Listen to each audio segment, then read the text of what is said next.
Today we have a condenser fan motor. Needs changing. This one, the bearing's gone bad. Got a lot of play and wiggle in there. You can see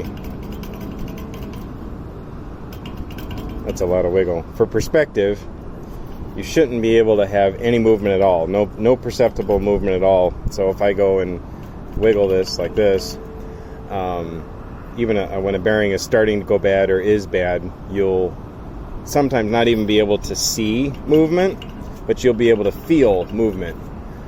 In this case, yeah, there's what, 1/8 of an inch or more play in that. So once you start getting this much play, in this case the motor is shorted out. So I think what happens is when you get this much play, the stator, the center part of the electric motor here, starts to brush the outer portion of the motor, and once that starts happening, you're bound to short out.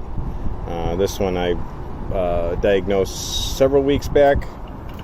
Finally got a chance to come back here and replace it, but yeah, this had shorted, blown a fuse, took out the contactor, all kinds of good stuff. But yeah, that much play is not good. This motor is easier to change than others. It's got a plug right there, and that right there, little, whoops, little plug action. So that makes it a little easier. Got the parts. This is a Trane Intellipak, pretty big unit, although compared to those two units, that one and that one, and even that one, it's just a baby. Get her fixed up. Alright, so this is the motor from that condenser fan. Figured as soon as I got it home, let's get it taken apart. See what we got. Took the motor bolts out already. Kind of goes through here. Pull it out.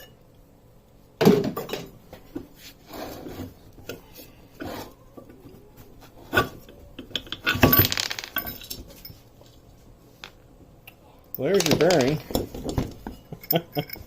There's all the bearing. Wow, this thing really came apart. All the ball bearings go in this little race here. Spins around. It sounded pretty bad, and now I know why.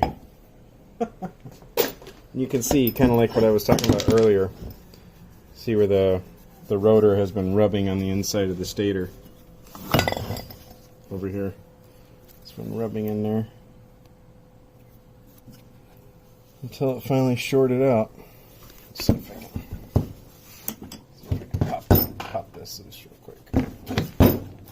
Pop this in plate now.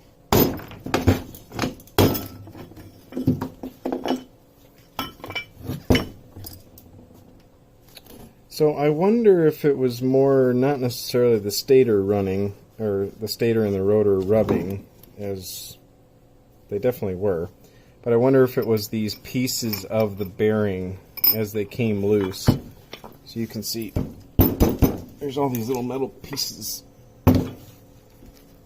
of the these are like the bearing, part of the bearing race that would hold the bearing balls in kind of in place as the bearing spins around. This bearing is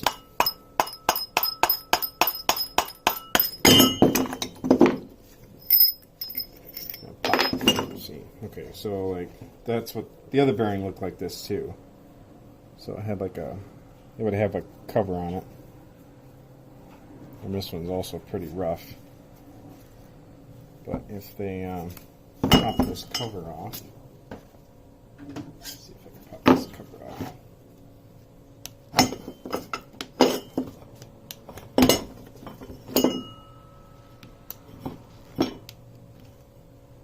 So we pop the seal off the bearing. That kind of holds the lubricant in. but you can kind of see there's the balls. Now, this isn't actually the ball. The ball is underneath this race holder. So each ball is held in place by the race. I don't know what that's called, but anyway, it's held in place. And you know, say you wanted to replace the bearings on this, you could pop this bearing off, put a new bearing on there. For a motor this beat up, you definitely don't want that. And this was shorted out too, so I wonder if it's actually the little pieces of metal got down in here and finally worked their way into the electrical, and that's what shorted it out. But it was definitely shorted out. I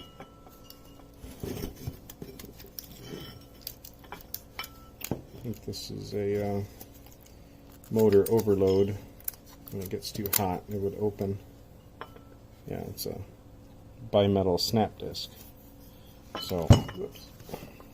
When it gets hot, it'll go concave, convex, like that, and then open and close a switch. So if the motor gets too hot or something happens in here, this will open and turn the motor off until the motor cools down and prevent it from becoming molten fireball. Reasonable safety. So, and this is where that plug plugs into the motor. So anyway, there you go. That's what happened inside the motor.